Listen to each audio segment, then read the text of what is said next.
오늘 말씀은 이사야서 7장 10절에서 14절까지입니다. 제가 읽겠습니다. 여호와께서 또 아하스에게 일러 가라사대 너는 내 하나님 여호와께 한 징조를 구하되 깊은 데서든지 높은 데서든지 구하라. 아하스가 가로되 나는 구하지 아니하겠나이다. 나는 여호와를 시험치 아니하겠나이다 한지라. 이사야 가로되 다윗의 집이여 청컨대 들을지어다. 너희가 사람을 괴롭게 하고 그것을 작은 일로 여겨서 또 나의 하나님을 괴로우시게 하느냐. 그러므로 주께서 친히 징조로 너에게 해주실 것이라. 보라, 처녀가 잉태하여 아들을 낳을 것이요 그 이름을 임마누엘이라 하리라. 아멘. 지난주에 오늘 말씀도 하나님께서 이사야를 통해서 유다 왕 아하스와 그의 백성들에게 전하는 말씀입니다. 지난주에 말씀드렸지, 아하스 왕은 큰 공경 가운데 있었습니다. 당시에 초강대국들은 아수르 제국을 모든 제국이 섬기고 근데 이 아수르 제국의 힘이 약해진 때가 있었습니다. 이때를 타서 아람 나라와 북이스라엘 나라가 반역을 하게 됩니다. 그리고 대항하게 됩니다. 같이 연합해서 대항하게 되는데 유다 왕국에도 같이 연합하자고 죄를 하게 됩니다. 근데 아하스 왕이 이를 거절하게 됩니다. 따라서 이 두 왕이 전쟁을 도발하게 됩니다. 그냥 금만 주려고 하는 게 아니라 말을 잘 듣지 않는 아하스 왕을 패하고 말을 잘 들을 수 있는 새로운 왕을 세우려고 했었습니다. 그래서 전쟁이 나서 지게 되면 유다 왕은 속국이 되는 것이고 아하스 왕이 폐위되고 죽게 되는 것입니다. 이런 위기 가운데 그가 결정을 했는데 어떤 결정을 하게 됐을까요? 지금이라도 화친을 청하고 말을 듣겠다 그렇게 했을까요? 아니면 전쟁을 그냥 받아들였을까요? 그런 전쟁을 하기로 합니다. 그러나 전쟁을 하기로 했지만 그의 속마음은 너무 두려운 겁니다. 이럴 때 하나님께서 이사야를 통해서 그에게 하나님을 믿고 두려워하지 말라는 그런 말씀하고 있습니다. 이 두 왕의 악한 계획을 꾸릴지라도 그 계획대로 되지 않을 테니까 하나님 믿고서 걱정하지 말라, 이런 말씀을 주게 됩니다. 따라서 이제는 아하스가 결정해야 되는 겁니다. 그럼 어떤 결정을 했을까요? 하나님을 믿고서 신뢰하면서 안심하는 그런 결정을 했을까요? 아니다, 나는 하나님 못 믿겠다, 그런 결정을 했을까요? 지난주 말씀까지는 이런 결정에 대해서 나오지 않지만 오늘 본 말씀에는 나옵니다. 이 말씀이 오늘 10절, 11절 그 이후로 나오는데 먼저 10절, 11절부터 보겠습니다. 여호와께서 또 아하스에게 일러 가라사대 너는 내 하나님 여호와께 한 징조를 구하되 깊은 데서든지 높은 데서든지 구하라. 하나님은 갑자기 아하스에게 징조를 구하라 합니다. 여러분, 징조가 뭔지 아실 겁니다. 징조는 하나님께 뭘 보여달라고 하는 것입니다. 그래서 하나님 앞에, 보통 사람이 하나님 앞에 내가 믿음이 없을 때 뭔가 보면 좀 믿을 것 같은 거 하나님께 보여달라기 때문에 보통 하나님 앞에 사람이 구하는 것입니다. 대표적인 예가 기드온입니다. 기드온이 하나님의 사사로 쓰여져서 미디안 족속과 싸우고 있는데 확신하는 겁니다. 자신이 전쟁에 이길 수 있을지 확신이 없어서 하나님 앞에 징조를 구합니다. 내가 하나님의 말을 듣고 전쟁에 이길 수 있는지 좀 징조를 보여달라고 했습니다. 그 징조는 이슬을 갖고 하는 것이었습니다. 아침 이슬에 내리는데 모든 땅에는 이슬을 내리지만 자신이 준비하는 양털에는 이슬이 없게 해달라는 그런 징조를 보여달라고 했습니다. 그리고 반대로 좀 해달라고 했습니다. 그때 하나님께서 이런 징조를 다 보여줬습니다. 그래서 이 기드온이 하나님을 믿고서 전쟁에 나가게 됩니다. 하나님은 아하스에게도 좀 그렇게 해보라고 요구하는 겁니다. 근데 하나님께서 왜 이런 요구를 하실까요? 아하스 왕이 이미 하나님을 믿기로 작정했다면 하나님은 이렇게 하지 않았을 텐데 그가 하나님을 믿지 못하기 때문에 하나님께서 주시는 어떤 것을 좀 보고서라도 하나님을 신뢰하라는 것입니다. 그래서 너가 어떤 것을 구하든지 내가 보여주겠다, 이런 말씀을 하고 있습니다. 믿지 못하는 이 기도원을 안타까워져서 하나님은 이렇게 말씀하시는 것입니다. 따라서 이 아하수가 어떻게 했을까요?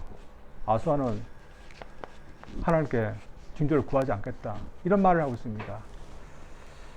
그 말씀이 12절인데 이렇습니다. 아하수아가 가로되 나는 구하지 아니하겠나이다. 나는 유아를 시험치 아니하겠나이다. 이 말이 뭘까요? 제가 어떻게 하나님을 시험하겠습니까? 제가 징조를 구하지 않아도 하나님을 믿겠습니다. 하나님을 신뢰하겠습니다. 그런 말이겠습니까?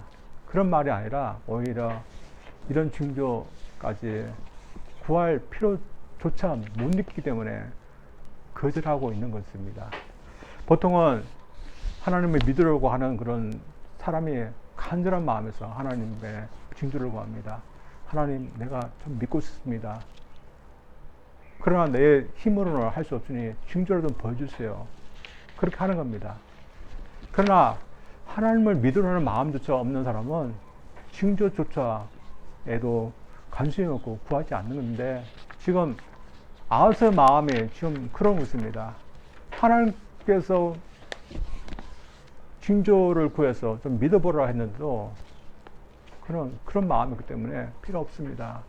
그렇게 하는 겁니다. 참 이 아하스 왜 그런 걸까요?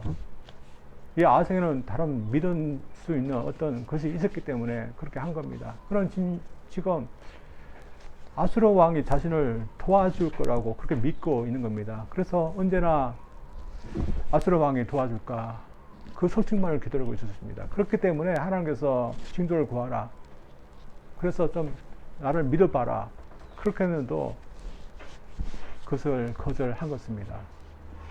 참 불신앙의 한 인물이라고 볼 수 있는데, 우리는 이 사람을 통해서 다시 한번 우리가 무엇을 해든지 도와줄 줄 믿습니다. 이러면서 우리가 이런 불신을 보면서 무엇을 더 해야 될까요? 먼저 저희들은 믿음을 더 붙들어야 됩니다. 아하스는 다윗의 가문의 후손입니다. 하나님을 신뢰하고 믿었던 후손답게 그도 또한 그의 백성들도 하나님을 신뢰하도록 하는 것이 그의 자세입니다.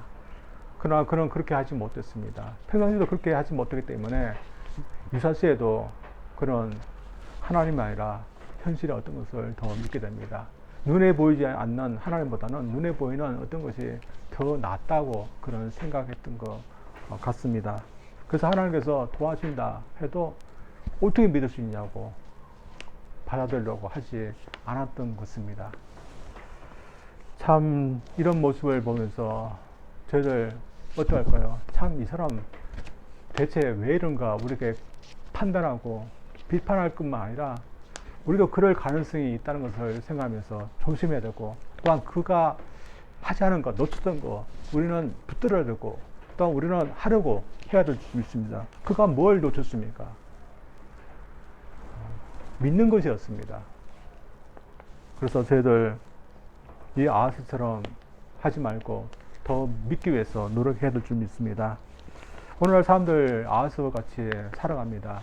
징조를 구하래도 하나님을 믿지 못해서 징조까지 구하지 못했던 이 아하스처럼 오늘날도 하나님께서 여러 가지를 보여주는데 하나님을 믿지 않겠다 하는 많은 사람들이 있습니다. 대표적인 예로 철학자 휴미 있습니다. 휴미 어떤 말을 하냐면, 예수님께 말하기를, 예수님을 믿지 않아서 예수님 나를 지옥에 보낼 수는 있지만 그러나 나를 바꿀 수 없는 것이 하나 있는데 나는 지옥 가도 예수님을 믿지 않을 거다, 그렇게 했었습니다. 지독한 그런 불신앙자 인물들이 볼 수 있는데 참 안타까운 인물들인 것 같습니다.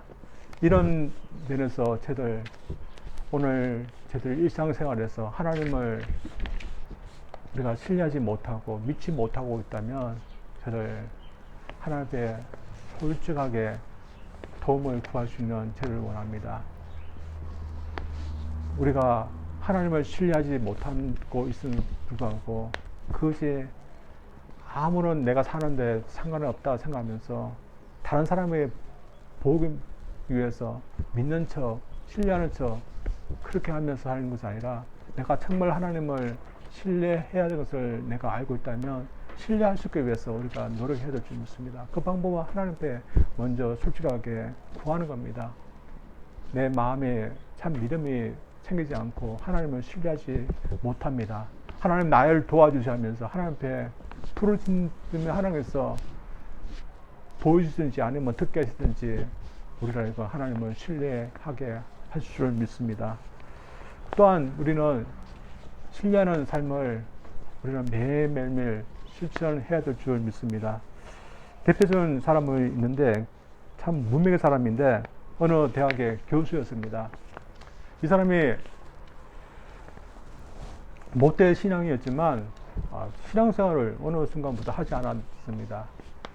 그런데 이 집안에 가사 도우미로 돌아온 그런 자매이 있는데 아주 믿음이 좋은 자매님이었습니다. 그래 믿지 않는 이분을 보자 전도했습니다.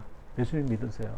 자기가 다 아는 것이기 때문에 이 말을 들었던 이 교수가 비웃었습니다. 내가 다 아는 거, 나는 뭘 전도하려고 하나, 나 다 아는 거다. 비웃었습니다. 그런데 이 집안에 큰 일이 생겼습니다. 그 사람의 외동딸이 병에 걸렸습니다. 그래서 이 자매님이 힘들어하고 있는 이분에게 하나님께 한번 기도해 보세요. 하나님을 한번 신뢰해 보세요. 그렇게 했답니다. 그랬더니 하나님을 믿을 수밖에 없기 때문에 하나님 믿고 기도하고 교회도 나가게 됩니다. 근데 얼마 안 있어 이 외동딸이 그만 죽게 됩니다. 이 분이 어떻게 됐을까요? 이 자매님은 하나님을 믿는 거 이제 포기했을 거라 생각했는데 의외로 이 교수님은 내가 따르는 이는 이랬을지 모르도 이제 내가 찾은 하나님을 믿는 이 신뢰의 마음 내가 놓치고 싶지 않다, 잃고 싶지 않다 하면서 계속해서 믿음 생활을 하겠다 했답니다. 그는 어떻게 보면 선택한 겁니다. 그는 이런 어려운 일 생겨서 내가 하나님을 믿어봤자 무슨 소용이 있는가. 그래서 다시 하나님을 신뢰하지 않는 그런 삶으로 되돌아갈 수 있었습니다. 그러나 한편으로는 자신이 이왕 다시 하나님을 믿고 신뢰한 거 계속해서 일은 있었지만 하나님을 신뢰하겠다 그렇게 할 수 있었던 것입니다. 그는 참 좋은 선택을 했습니다. 다시 말해 하나님을 신뢰했다 하는 그런 선택을 했던 것입니다. 이것은 아하스도 마찬가지고 우리도 마찬가지입니다. 아하스도 선택을 한 겁니다. 하나님을 신뢰하지 않겠다. 그는 잘못된 선택을 한 거고 저희들은 하나님을 신뢰하겠다. 바른 선택을 하면서 지금도 살고 있는 겁니다. 그리고 우리는 매일매일 이런 바른 선택을 하면서 우리는 살아야 될 줄 믿습니다. 바른 선택은 하나님을 선택하는 거고 또 하나님을 신뢰하는 것입니다. 우리 눈에 하나님을 신뢰할 수 있는 것이 보이지 않지만 그러나 저들 하나님을 신뢰하는 그런 삶 우리가 살아가기를 주님 이름으로 축원드립니다. 두 번째로 아하스의 불신앙을 보면서 저희들이 더 해야 될 것은 끝까지 믿음을 포기하지 않는 겁니다. 아하스가 징조를 보고서라도 이 징조를 거부하자 아하스를 이 말을 전했던 이사야는 굉장히 화가 났습니다. 그래서 그에게 책망하는 말을 합니다. 다윗을 지배하면서 지금까지 사람들을 괴롭게 하는 것이 부족해서 이제는 하나님을까지 괴롭게 하시느냐 이런 책망을 했습니다. 엄청난 책망입니다. 그러나 그의 책망인 동시에 또 하나님의 책망이라고 생각합니다. 그런 사람을 굉장히 괴롭히던 사람이었습니다. 지치게 했습니다. 그리고 이것은 하나님에도 마찬가지로 하나님을 굉장히 지치게 했습니다. 그럼 우리 같은 사람은 어떻게 했습니까? 이제 그만 포기하겠다, 그만두겠다 그럴 수 있지만 하나님은 포기하지 않았습니다. 그래서 그에게 다음 같은 말씀을 줍니다. 읽어보겠습니다. 그러므로 주께서 친히 징조로 너에게 주실 것이라. 보라, 처녀가 잉태하여 아들 낳을 것이요 그 이름을 임마누엘이라 하리라. 이 말씀이 뭡니까? 불신앙으로 일관했던 이 아하스에게 네가 징조를 구하지 않느냐? 그럼 내가 친히 너에게 징조를 주겠다. 이 말씀을 하고 있는 겁니다. 하나님께서 불신앙으로 일관하지만 그러나 하나님은 하나님 나름대로 징조를 주시고 징조를 이루어 나겠다. 이런 말씀을 하고 있는 겁니다. 그래서 하나님께서 이런 징조를 주어서 이루게 하신 모습을 보면서 하나님을 신뢰하는 것이 맞다는 것을 보이게 하겠다는 것입니다. 그래서 하나님께서 어떤 징조를 보여주시겠다 하는 것입니까? 한 처녀가 잉타해서 아들을 낳아서 그 이름을 임마누엘이라 할 거라는 것입니다. 임마누엘은 뭡니까? 하나님이 우리와 함께 계시다, 그 뜻입니다. 그래서 어떤 처녀가 아들을 낳아서 하나님이 우리와 함께 계시다, 이런 뜻으로 임마누엘이라 지어질 것입니다. 그리고 하나님은 이 징조를 입기 때문에 반드시 어떤 처녀가 아들을 낳았고 이 이름을 지어줄 것입니다. 근데 여러분 어떻습니까? 이 징조 과연 이루어졌을까요? 우리가 보기에 징조 이루어질 것 같지 않습니다. 왜냐하면 남자를 가까이 하지 않은 처녀가 아이를 낳을 수는 없는 겁니다. 그래서 아이의 이름을 임마누엘이라 할 수도 없는 겁니다. 근데 하나님은 이루어질 것이라는 이 징조를 신실하게 이루어졌습니다. 그래서 우리가 이 징조가 이루어진 예수님이 이 세상에 오신 그것을 볼 때, 아, 하나님께서 정말 역사하셨구나, 우리가 볼 수 있는 겁니다.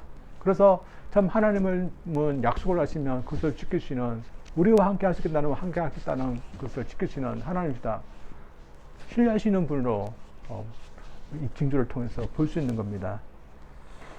오늘날도 참 그런 것 같습니다. 오늘날도 이 징조를 본 사람은 아무리 다른 사람들이 하나님을 못 믿겠다 할지라도 하나님을 믿겠다 하며 또 하나님을 믿을 수 있는 사람으로 살아갑니다. 그러나 이 징조를 받아들이지 못하는 사람은 다른 어떤 징조를 보아도 하나님을 믿지 못합니다. 그래서 뭐 천국을 보여주면 믿겠다, 또 지옥이라도 보여주면 믿겠다, 천사라 보이면 믿겠다 하지만 실제로 이 징조를 받아들이지 못하면 이것을 보았을 때도 하나님을 믿지 못하고 하나님 역사하신 것을 믿지도 못하는 것입니다. 그래서 하나님은 오늘날도 이 징조부터 보기를 원합니다. 하나님의 살아계심을 보기를 원하느냐, 하나님 역사하심을 보기를 원하느냐, 그러면 이 징조부터 보라는 겁니다. 이 징조가 뭡니까? 동료를 통해서 하나님이신 예수님께서 이 세상에 오신 겁니다. 이게 어떤 사건입니까? 하나님께서 우리 인간과 함께 하시겠다는 그 약속을 이루신 것입니다. 따라서 우리가 이것을 보면 우리가 어떻게 일상생활에서 하나님 우리와 함께 하시지 않는다, 하나님이 우리에게 어떤 영향도 하지 않는 것 같은가, 우리가 어떻게 말할 수 있습니까? 우리가 이것을 보게 된다면 일상생활 속에도 하나님 우리와 함께 계신다, 우리가 믿음으로 고백해야 되는 겁니다. 이러면서 오늘날도 우리에게 징조를 준다면 이 징조를 우리에게 주게 될 겁니다. 사실 이 징조는 이보다 700년 전에 앞섰던 이 아하스에게는 참 징조로 보이지 않는 징조일 수도 있습니다. 특별히 그에게는 잘 보이지 않는 그런 단어를 썼습니다. 처녀라는 단어를 썼는데 이 처녀라는 단어가 당시에는 젊은 여자라는 그런 단어였습니다. 근데 이 젊은 여자라는 단어가 이 처녀, 남자를 가까이 하지 않는 처녀라는 그런 의미도 포함하고 있는 넓은 의미이기 때문에 믿는 사람은 처녀가 잉태해요. 다시 말해서 동료이신 마리아가 예수님을 에게서 낳게 되고 그분을 하나님의 아들이 함께 하신다는 의미로 임마누엘이라 하는 그 사건을 우리가 보겠지만, 그러나 믿음이 없는 사람은 그걸 보지 못하는 겁니다. 이것은 마찬가지로 아하수에도 마찬가지였을 겁니다. 아하수는 이곳에서 무슨 하나님의 역사를 보았습니까? 그러니까 보통 젊은 여자가 아들을 낳아서 이 이름을 임마누엘이라 할 거다, 이게 무슨 하나님의 역사인가, 그렇게 볼 수 있는 겁니다. 그러나 믿음이 있어서 참 하나님의 그런 나라와 하나님의 구원을 기다리고 있는 사람의 눈에는 이것에 결국에는 예수님을 통해서 이루어진 역사구나, 그렇게 볼 수 있는 겁니다. 오늘날도 저희들 이 큰 징조를 통해서 하나님께서 어떻게 역사하시는지 그것을 볼 수 있는 저들 되기를 원합니다. 그래서 우리가 징조를 보기를 원합니까? 그럼 먼저 이 징조부터 보아야 됩니다. 그래서 이 징조에 무엇이 있는지 저들이 보아줄 수 있습니다. 그래서 단지 우리가 크리스마스 때 기억하는 그런 사건이 아니라 그 사건은 우리가 정말로 우리의 하나님을 믿을 수 있는 또 하나님을 신뢰할 수 있는 그런 것을 보여주는 것 사건으로 우리가 받아들일 줄 믿습니다. 그래서 지금도 왜 하나님께서 보이지 않고 왜 우리와 함께 계시지 않는가? 참 우리가 신뢰할 수 없는 것 같이 보인다. 이럴 때마다 저희들은 그 사건을 보면서 하나님께서 이렇게 자신을 드러내지 않았는가? 하나님께서 이렇게 역사하지 않았는가? 하나님 직접 우리 세상에 오시지 않았나? 우리는 이것을 보아야 됩니다. 우리가 이 세상에 오신 하나님, 이 세상에 오신 성자 하나님을 우리가 보고 만나게 되면 우리는 오늘날 현실에도 당장 하나님이 보이지 않아도 하나님은 살아계시고 하나님은 지금도 역사하신다. 우리는 담대하게 말해야 되는 겁니다. 따라서 저들 이 불신의 세상에서 우리는 어떻게 됐습니까? 하나님께서 징조를 통해서 특별히 큰 징조를 통해서 지금도 하나님은 신뢰할 수 있는 분이다. 보여주고 있지만 아무것도 보지 않으려는 그런 사람들이 아니라 하나님께서 보라고 할 때 볼 수 있는 저들 되기를 원합니다. 그래서 저들 더욱더 이 큰 징조인 예수님의 탄생을 보면서 하나님은 그때 역사하신 것처럼 오늘날도 우리의 삶 가운데 역사하실 수 있고 우리가 신뢰할 수 있는 하나님이라는 것을 저들 믿기를 원합니다. 그래서 아하스처럼 좀 하나님을 믿지 못해서 하나님께서 역사하신 것도 보지 못하고 하나님도 믿지 못하는 그런 우매한 그런 영적인으로 우매한 사람들이 아니라 하나님께서 보여주신 거 하나님의 역사를 보면서 내가 누구를 신뢰하든지 누구를 의지하든지 알 수 있는 저들 되기를 원합니다. 그래서 우리가 먼저 2000년 전에 이 세상에 오신 그 성자 하나님, 그분은 하나님의 그런 역사의 가운데서 이 세상에 오셨고 또한 그분은 지금도 우리를 다스리고 계시기 때문에 우리가 믿고 신뢰하시는 분으로 저희들이 오늘 또 따를 수 있기를 주님 이름으로 축원드립니다. 우리 기도하겠습니다. 하나님 아버지 감사합니다. 우리가 오늘 이 사회를 통해서 참 믿음이 없었던 아하스왕을 보게 됩니다. 하나님께서 징조까지 보이고자 했지만 그것을 받아들이지 않았던 아하스왕을 보면서 오늘날 저희들이 더 하나님을 믿고 신뢰해야 되는 것임을 저들 깨닫게 됩니다. 그가 놓쳤던 거 저희들은 꼭 붙들게 도와주시옵소서. 그가 선택하지 않았던 하나님을 신뢰하는 거 저들은 선택하기를 원합니다. 그가 보지 못했던 큰 징조를 통해서 하나님께서 어떻게 역사하시는지 그는 보지 못했지만 저들은 보기를 원합니다. 그래서 하나님께서 이렇게 예수님을 통해서 역사하셨기 때문에 오늘날도 그분을 우리가 믿을 수 있다, 신뢰할 수 있다, 우리 마음에 확신이 있기를 원합니다. 그래서 이것을 보았기 때문에 아무것도 보지 못하고 다른 것을 의지하면서 신뢰하고 살아가는 사람들 가운데서 하나님은 오늘날도 믿을 수 있는, 신뢰할 수 있는 분이다, 저들이 증거할 수 있는 사람들로 살게 하여 주시옵소서. 예수님 이름으로 기도합니다. 아멘.